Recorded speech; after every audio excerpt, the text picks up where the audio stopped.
Dale, vamos a sumergirnos de lleno en esto. Arrancamos con un análisis fascinante sobre algo que, literal, mueve el mundo. A ver, la historia de la economía puede sonar un poco aburrida de entrada, pero la verdad es que es la historia de una invención increíble. Hoy vamos a diseccionar qué es exactamente el valor y descubriremos que el dinero, en el fondo, es simplemente una tecnología basada en la confianza. Así de claro. Y ojo a esta cita porque da mucho que pensar. Imaginemos por un segundo ese sonido metálico, pesado, de una moneda de oro cayendo sobre una mesa. Es un sonido que automáticamente asociamos con la riqueza. Pero si lo analizamos fríamente, el oro no se come, no abriga en invierno. Por sí solo no tiene literalmente ninguna utilidad biológica. Y aún así, la humanidad ha cruzado océanos, ha levantado imperios y ha iniciado guerras por él. ¿Por qué? Pues porque el dinero no es un objeto, es una historia. Una ficción superpotente en la que básicamente todos hemos decidido creer.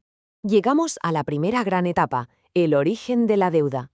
Para entender cómo empezamos a creernos esta historia, tenemos que viajar en el tiempo a las llanuras de Mesopotamia, allá por el año 4000 a.C. Ahora, lo que es realmente interesante de esto es cómo desmonta uno de los mitos más grandes de la historia humana, el famoso trueque. Siempre nos han contado eso de yo te doy una vaca, tú me das grano, y que como a veces eso no cuadraba, pues nos inventamos la moneda. Pues no, las evidencias muestran una realidad mucho más profunda. Las primeras sociedades funcionaban con algo llamado economía del regalo y deuda comunitaria. Es decir, la gente se ayudaba, y la comunidad entera recordaba perfectamente quién le debía un favor a quién. La confianza y sobre todo la memoria eran el verdadero motor económico. Pero claro, las comunidades empezaron a crecer y la memoria humana tiene un límite. Así que el dinero empezó a tomar formas físicas de lo más curiosas. El ganado y la sal fueron precursores. En el Tíbet, por ejemplo, se usaban ladrillos de té comprimido y en las islas del Pacífico, conchas de cauri. Pero el salto tecnológico más brutal ocurre en Sumeria. Resulta que la escritura no se inventó para hacer poesía, que va. Las primeras tablillas de arcilla nacieron pura y exclusivamente como un sistema de contabilidad, literalmente para apuntar quién le debía qué a quién. Y así pasamos miles de años operando con registros de deuda y objetos variados. Pero vamos a dar un salto temporal, desde esas llanuras de Mesopotamia hasta el siglo VII a.C., a un lugar donde la humanidad tomó la decisión de estandarizar el valor de forma radical. Y aquí entramos en el nacimiento del dinero metálico. Nos metemos de lleno en una época de dinero físico, pesado, la base sobre la que se construyeron los grandes imperios. Estamos en el reino de Lidia, en lo que hoy es Turquía. Es increíble cómo resolvieron un problema logístico tremendo. Hasta ese momento, si querías pagar con oro o plata, tenías que sacar una balanza y pesarlo todo al milímetro en cada transacción. Entonces llega el rey Aliatis con una idea brillante: crear piezas de electro, que es una mezcla natural de oro y plata, y estamparles un sello oficial. Ese sello garantizaba el peso y la pureza. Fue un antes y un después. Ya no hacía falta pesar nada, solo había que confiar en el sello del rey y listo. Y esto ilustra a la perfección lo que pasa cuando una autoridad central tiene el poder de crear valor. Roma copia la idea y crea el denario, la primera moneda global. Pero los emperadores romanos se dieron cuenta de que podían financiar sus larguísimas guerras haciendo trampas con la moneda. Empezaron a quitarle oro puro y a meterle metales más baratos. Por fuera, la moneda parecía exactamente la misma, pero su valor real caía en picado.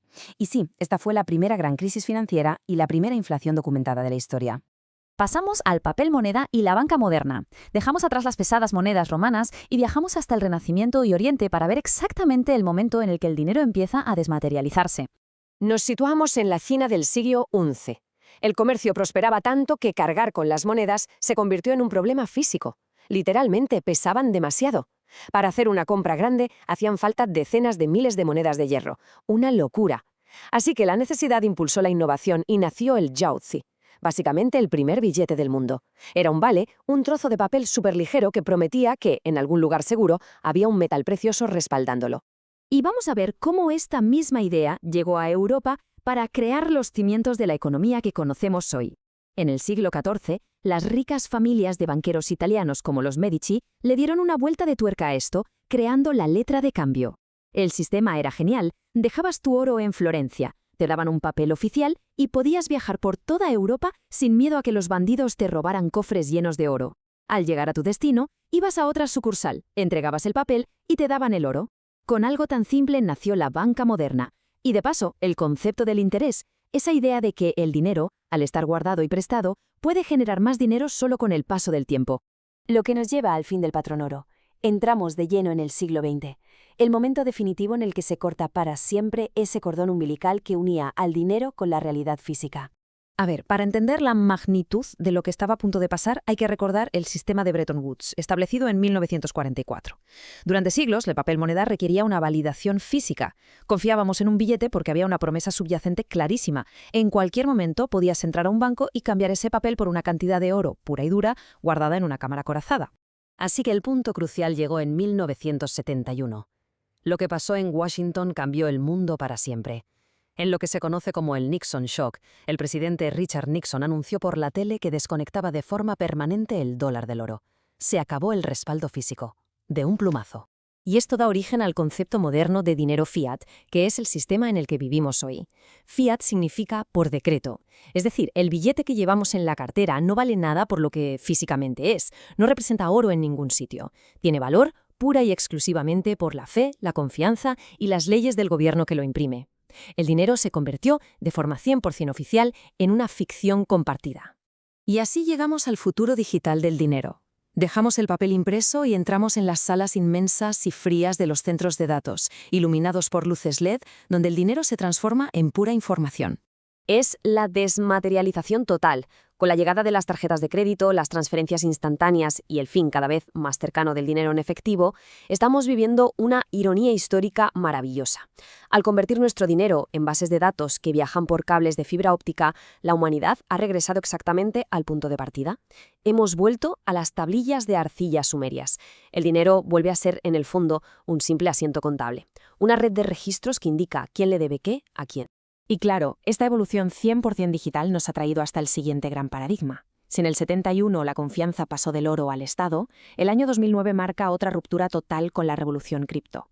Bajo el seudónimo de Satoshi Nakamoto se lanza Bitcoin, y el concepto es rompedor. Por primera vez en la historia se propone una arquitectura financiera donde la confianza no se deposita en un metal, ni en un banco, ni en el decreto de un país. La confianza se pone en el rigor de las matemáticas y en la tecnología descentralizada del blockchain.